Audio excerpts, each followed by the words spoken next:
This is M80, and you are now tuned into Tru Headz, home for some of the greatest hip-hop the world has ever seen.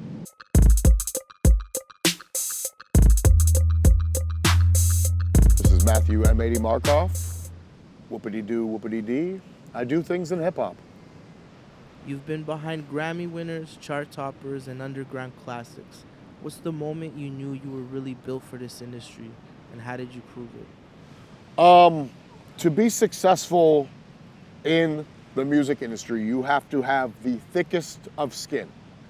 If you are someone that's easily perturbed, if you are someone that lets your emotions drive you in your decision-making skills, if you are someone that can't take a loss and learn how to bounce back, then the music industry is not for you.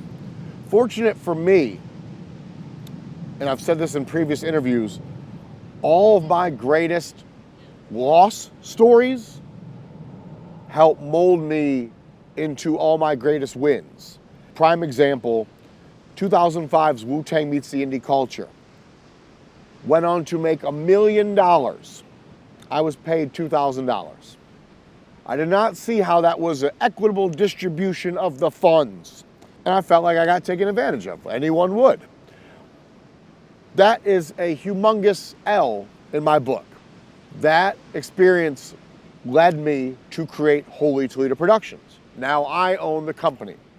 I had experiences moving forward where I'd broker deals for artists, have the artist paid, and then have to nag and hassle the artist to pay me. And then of course there'd be times where the money wouldn't come. That being said, it allowed me to create the win situation where all contracts go through me. All money comes through me. I pay myself first and pay out. I'm not gonna screw me over. And I've not had a rapper owe me since 2007, 2008. So those are the experiences where, you know, your average person, they make an album or they do something, it's a loss, and they're like, this isn't for me, they give up. You know, you got to be able to take the wins and the losses with a grain of salt. And the best part about the more wins you amass, you're expected to be successful. You're expected to continue along this line of success. And therefore, I don't even take time to celebrate the wins anymore. Yeah, it's nice to pat yourself on the back every once in a while. But I remember when I even signed my first record deal as M80 for the Squad Almighty. It was expected. I made an insanely good album that was part of the Wu Tang family tree, and we had many labels bidding for it. So I remember when we got the deal, signed off on the memo, got the check, turned in the master, the whole nine, I treated myself to like a dinner literally just down the street from my house. Like it was just your average day.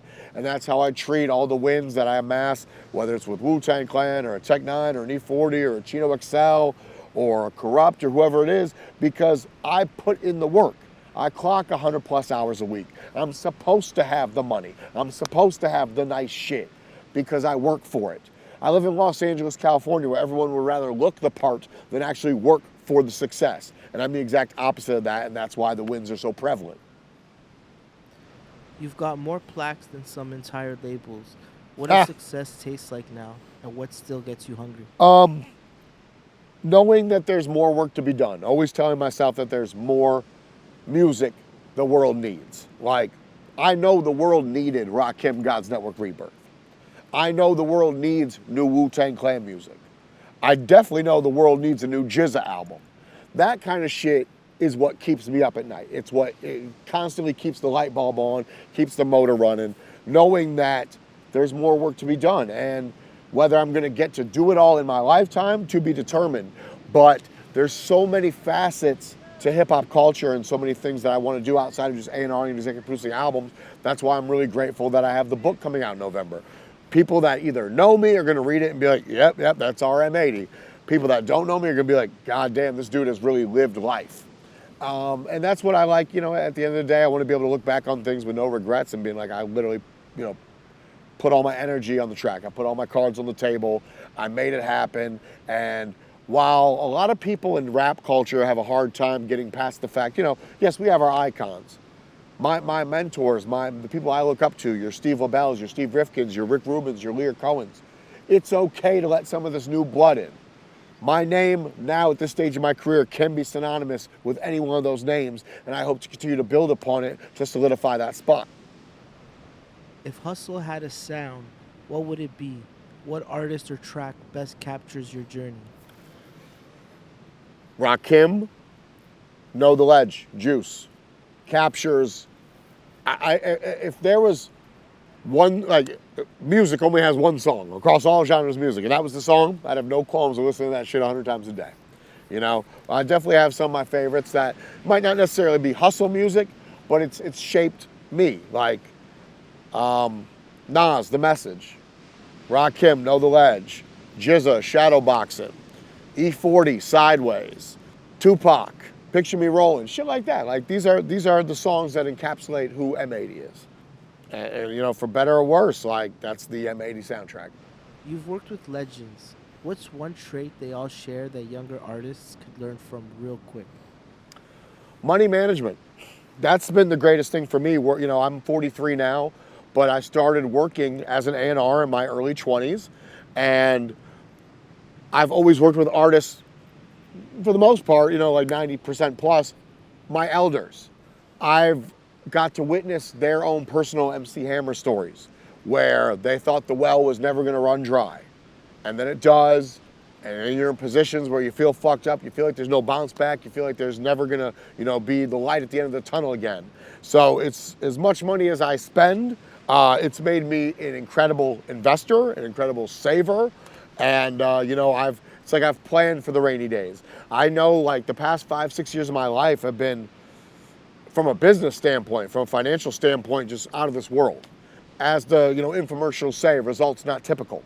That being said, I've made sure to ensure that my family, first and foremost, is good, and secondly, me. And that's the beauty of it all. Like, so I don't have to have the same stress that I've witnessed some of my artists that are in their 50s now really go through when the, you know, them being the main shit wasn't the catchphrase anymore. You've been a bridge between indie and mainstream, raw and refined. How do you keep your instincts sharp when the culture shifts every 5 minutes? I've never been the guy to ride the wave. I grew up admiring golden era hip hop, golden era hip hop artists, elite MCs. So when I started building Holy Toledo Productions into the world's first ever A&R firm, not a record label, a lot of people confuse that. Like, hey man, sign me. I don't sign artists.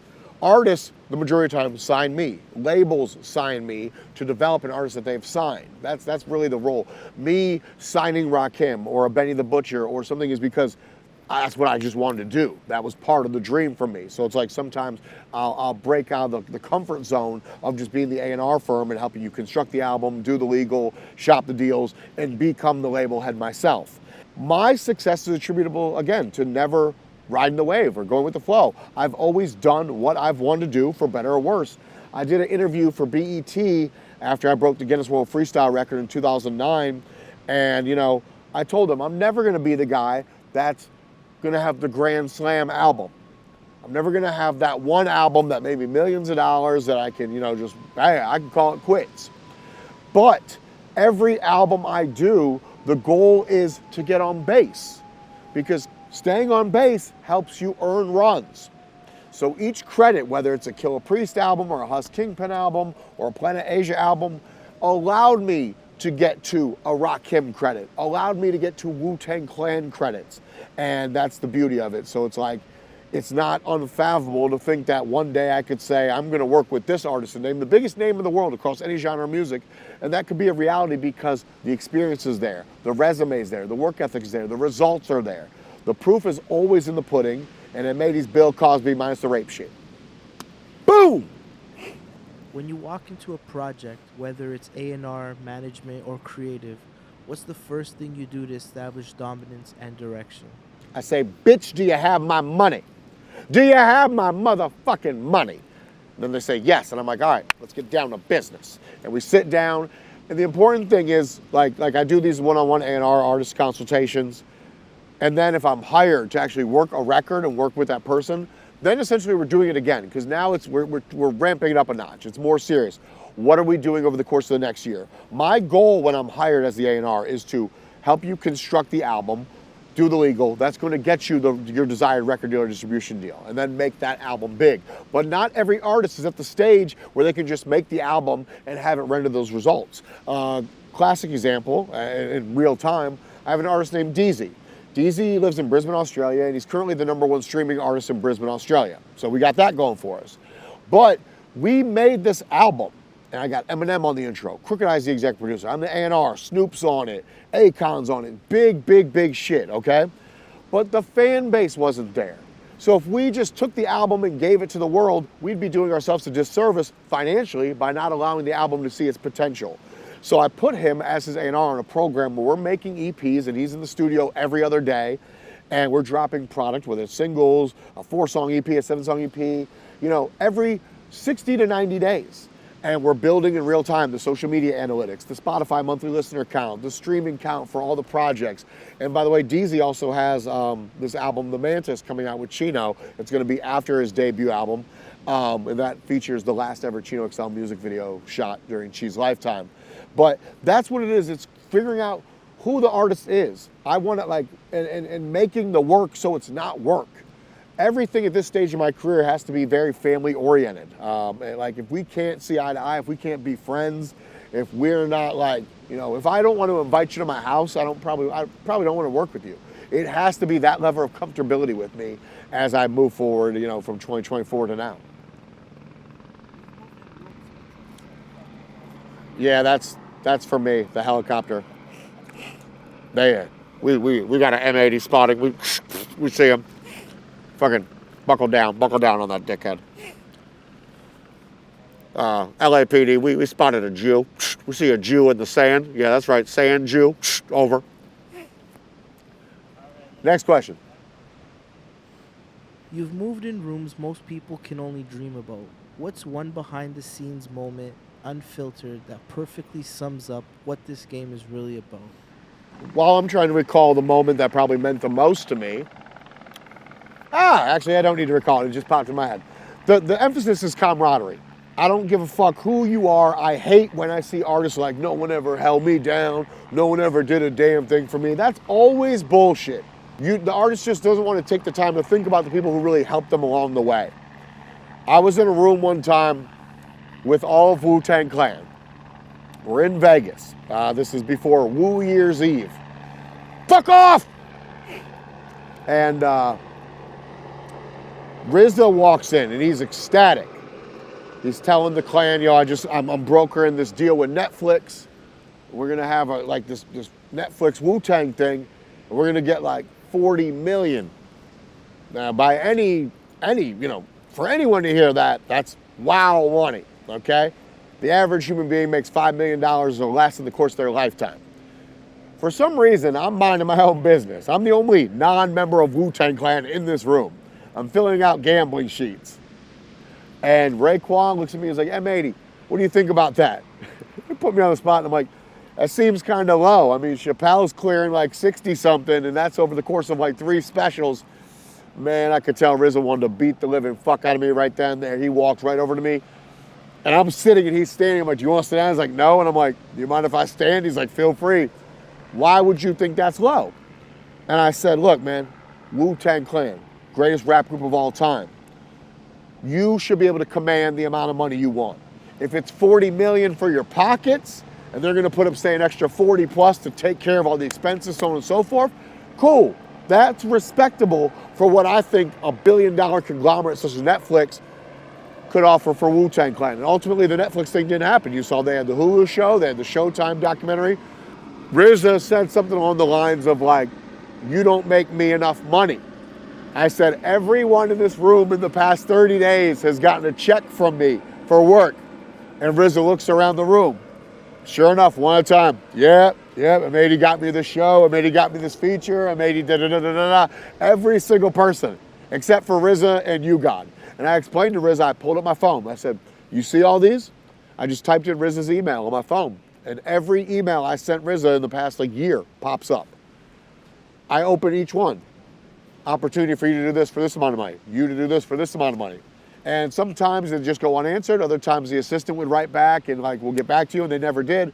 But I don't let the money pass me by. So if RZA didn't want to do the work, then I could hit someone like Ray or Ghost or whoever, and sell the client like, hey, if RZA's not interested or didn't get back to me, or do you want anyone else? We'd always find a way to pass the buck.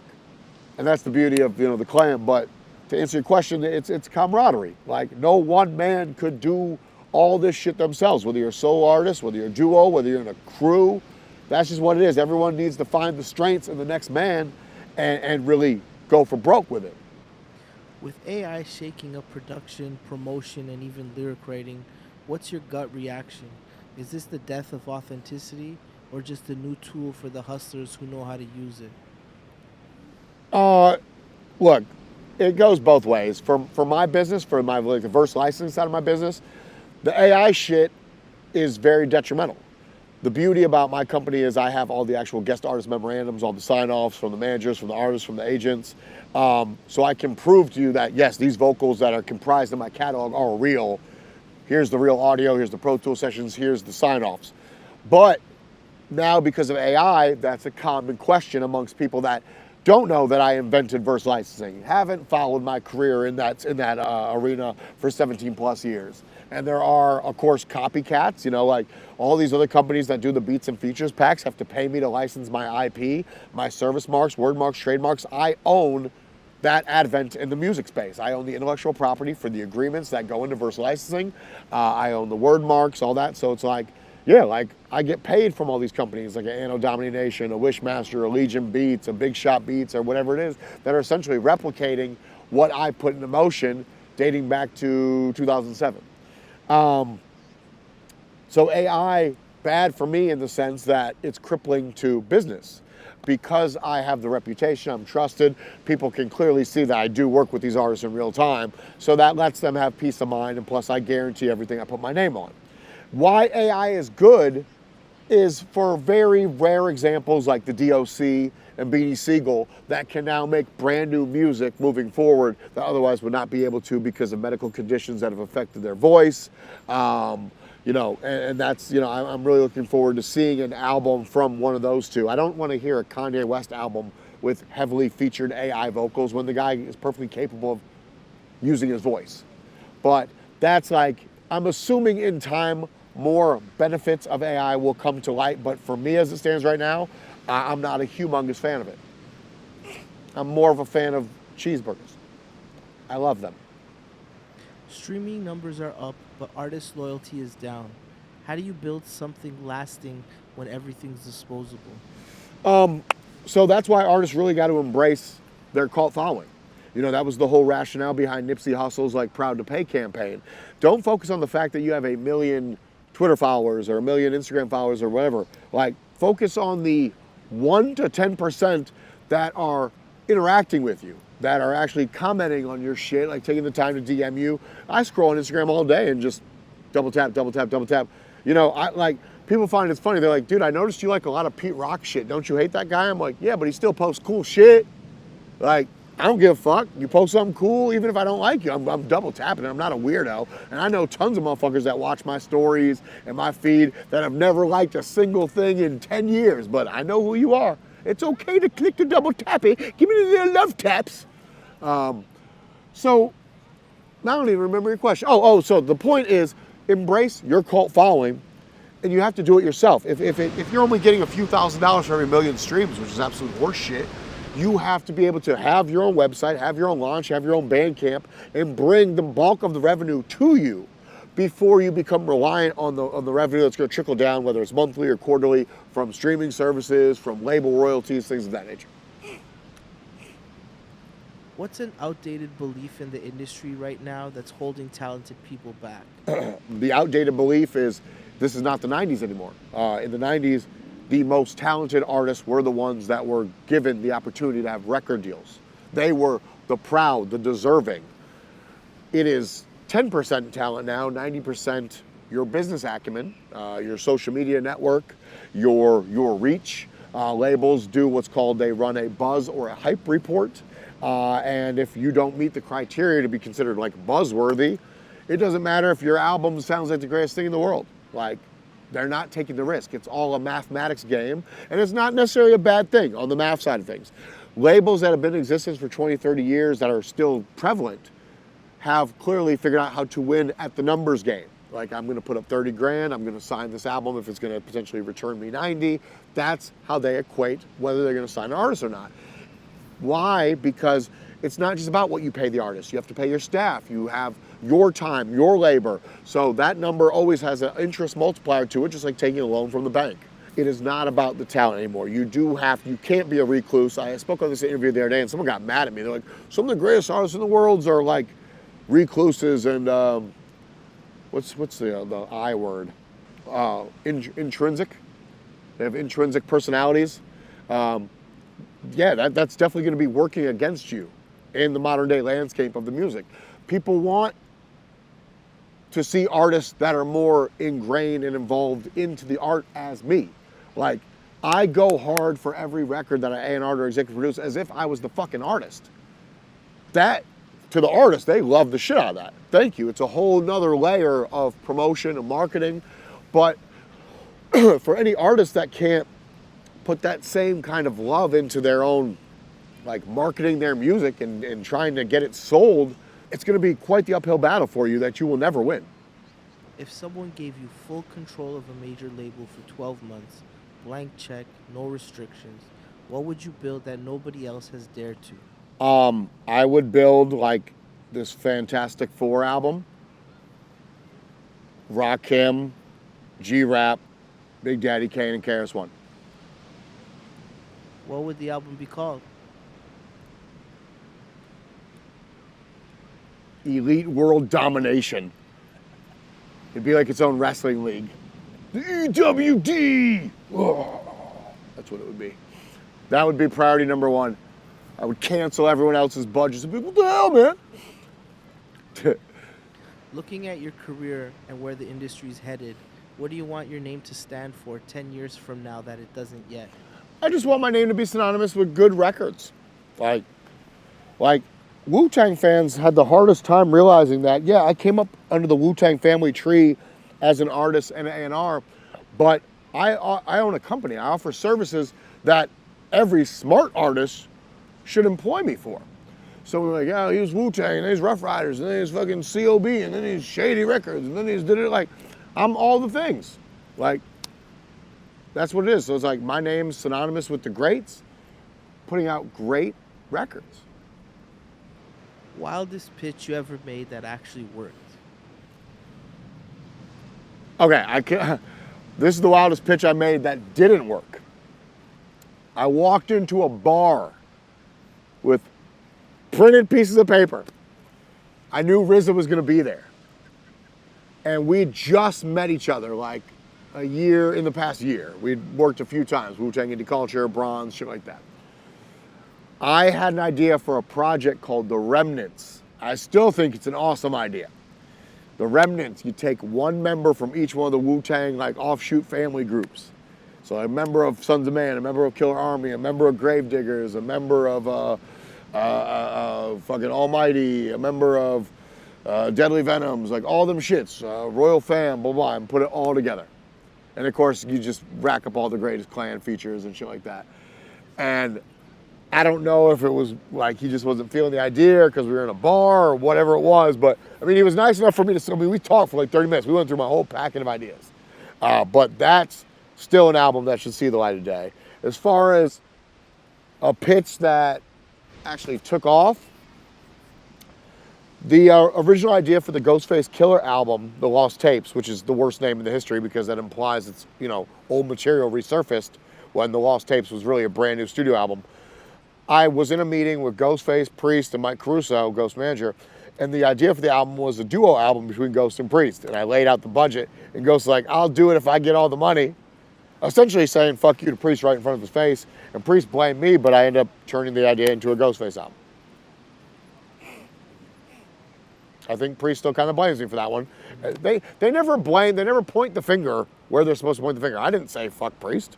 Like, he wanted all the money. Okay, cool, this is what we're doing. He doesn't want to share the bread, bruh. Don't blame me. What's a record you wish you had worked on? One that made you go, damn, I should have been part of that. Okay, so I mean, like I'm an independent A&R for hire. So there's definitely clients like that. Hey, I would like to work with you, and I'm like, all right, here's my fees. Like, if you can't afford it, like we can work something out.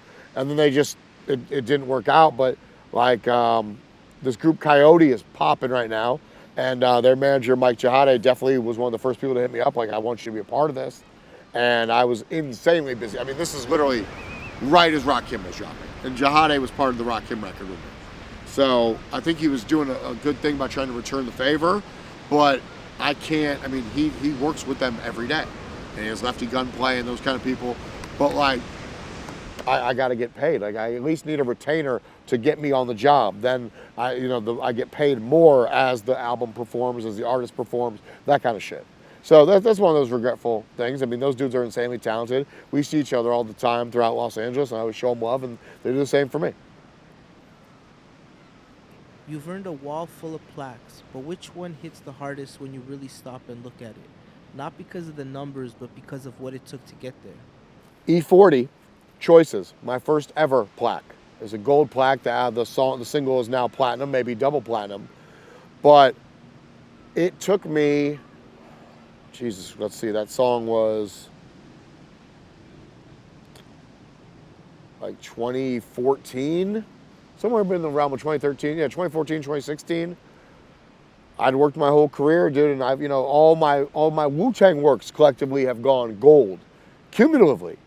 But that one song did that. It let me know that there was like more opportunity and out there for me, and I'm very grateful for 40 for including me in my time working as the VP of A&R for RBC Records. What's a moment from behind the scenes, on the road, in the studio, wherever, where you just thought there's no way anyone would believe this unless they were here? I was in the studio one time with DMX, and he was writing, and he was drinking Hennessy and smoking weed, and an ant was crawling across his notepad. We're indoors. It's like, where'd this ant come from? And we're in Indianapolis. He's like, I'm gonna take this ant, and I'm gonna bring it back to New York. This is gonna be my New York ant. And he like he asked me for my cigarette cellophane, and I gave it to him. And as he was like going to pick the ant up and put it in the cellophane, his manager, Pat, like slammed, like killed the ant. He's like, no, that was my dog. Like, that's a story you would have to be there to believe. Otherwise, you're like, there's no fucking way that's true. But yes, that happened. Rest in peace, DMX. He passed away today. Like, the anniversary's today. I don't even, 3 years, 4 years, I don't fucking know. 4 years. 4 years today. He never once, ever disrespected me.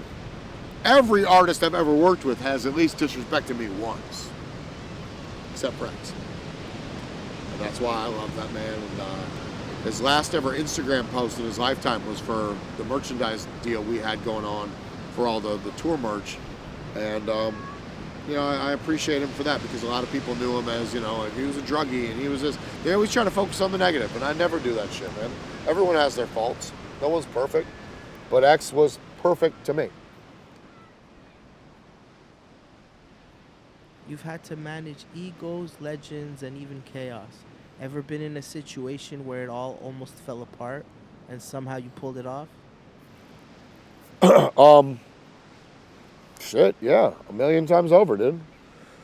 Like, just to cite like one extreme example, when we were with Baby Grand for Almighty and Bronze Nazareth and the Wisemen and Jizza, like when it came time to exercise the options on our contracts, like they were not giving us our money. And a lot of those artists really felt like pigeonholed. Baby Grand was at one point in time the biggest independent rap label in the world. And it was like an honor to be part of that system. But I don't give a fuck what the label is. I'm the one that makes the fucking, I'm the director. I call the action. I call the shots. So I took Bronze, I took the Wiseman, I took Almighty and brokered a fucking brand new record deal with a whole other label for greater money. Baby Graham found out about it when we ran a press release. And like, oh shit, like, no, like we'll give you the money. Like that's not how it's supposed to be. And like, again, as I spoke on earlier, like a lot of people, you know, if you're not really built for this shit, if you're not ready to go to war or fight for yours and just be stubborn and like, you know, like you see what I'm dealing with Chino XL's like, you know, his oldest daughter and them, like, you know, none of you have my level of experience. None of you were there. Like, I made these records with your pops. Like, me. People thought I was disrespecting the family when I was giving, like, I'm going to give the masters to the youngest daughters. I'm giving the money to them. Oh, we got to see it to believe it. Why would you not believe it just because I said it? I'm the same guy who paid to keep this man alive the past few years. You need a brand new motherfucking heart, and no one, not a single soul, family, friend, or other, kicked $1. And I paid for the whole shit. Needed a new apartment, paid for it. New car, paid for it. And you're gonna give me shit in his afterlife? Who the fuck are you scumbags? And that's why they can't defeat me, because God will always bless the righteous. So that baby gun example is one like, you know, just a small glimpse into navigating the bullshit. Like I remember I was working on Timbo King's debut album, Wu Tang Royal Family, and Timbo was just like being real lackadaisy about the shit. It was missing flights, not performing up to, you know, Wu Tang par. I met someone that wanted to hear the album, and I convinced that person to buy the rights from me. And then we told Timbo later, and I'm like, you don't value what I bring to the table. And I've not made that man $1 since. I talked to him last week. He called, happened to be with one of my friends in New Mexico. He called the phone, I answered it. M-A-D, I'm like, well, man, you ain't made me no bread. I'm like, and I never will again. I want you to sit there and watch what could have been. He was hosting a concert a few weeks ago with 38 Special, the headliner. I posted that photo of them together. I was like, what could have been and what is? Because I'm the A&R administrator for Trust Records. And I've watched Spesh turn down multi-million-dollar deals. That's what we've built. The people that work the hardest, that are really trying to excel and reap the benefits, you know, the rewards, will. Everyone else is just out for the looks of it all, man. And, you know, I talk the talk and I walk the walk, and that's what the rap game is all about, man. Just, are you able to do what you say and say what you do? If you can just be about that, we don't need anything more from you. For people watching who want to work with you, whether they're an artist, label, or brand, what exactly can they come to you for right now? I always make sure that artists start off with my one-on-one consultation. There's artists that, hey man, I want to hire you, man. I got like 20 grand, blah, blah. It's not about the money. Like, I have to want to work with you. Look at the roster. Do you feel like your name deserves to be up here with the Wu Tangs, the Tech Nines, and E40s, and Rakims, and so on and so forth? Cool. Let's do the consultation first. $500. If you end up hiring me, I take the $500 and roll it over into the hiring fee. It's all good. They like that. But there's been many times where an artist wanted to hire me and we do the consultation. I'm like, come back to me in a couple of years. Like, you're not ready, and I don't necessarily want to put 3 years of my life into you. Like, DZ, I really felt like I could build something there, and I wanted to be responsible. I want to have a gold album in Australia. The thing with the Cashew group from Kazakhstan and Snoop, I wanted to be responsible for a #1 record in Kazakhstan. Like, I got a gold single with DMX in Switzerland. I have 2 platinum records in Bulgaria. Like, that's the kind of shit that's just like adding like little feathers to the cap. Side quests, as you call it, you know? You've built your name by helping others shine. What kind of talent or project are you looking for in this next chapter? Who should be hitting your line? I want to bring the world a new GZA album, and he's currently under contract with Baby Grand for the Dark Matter album, and that contract's been alive since 2008. But I would love for GZA to get that record done and then just immediately, like, yo, let's just go knock one out, man. Like, that kind of shit. I would love the opportunity to work with Dr. Dre, and I might have that opportunity the more that Dre and Rakim come together.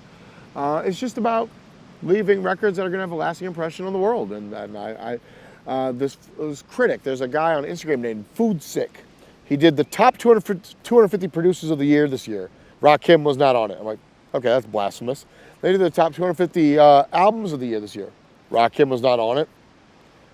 Clearly the guy's on bullshit. Like, it's fucking Rakim. He says, your name's been associated to a lot of records, but none that are any memorable. Okay, that's your opinion. I think the masses think differently. No pun intended. Like Wu Tang meets Indie Culture was a game changer. Rakim God's Network is a game changer. Chino XL Darkness in Our Colors is a game changer.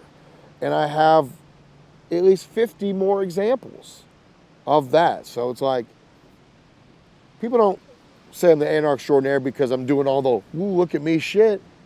I'm doing the, hey, look at me shit because I want the world to take notice to the fucking epicness that my name has helped spawn. So when I say shit, people are like, oh, like this guy constantly says he makes hip hop a better place. That's how I feel. How are you gonna tell me my feelings are wrong? That's literally how I feel.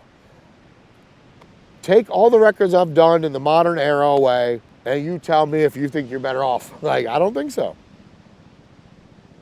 And then I fuck their mothers. And eat cheeseburgers and drink their Capri Suns. That's what I'm all about. All right.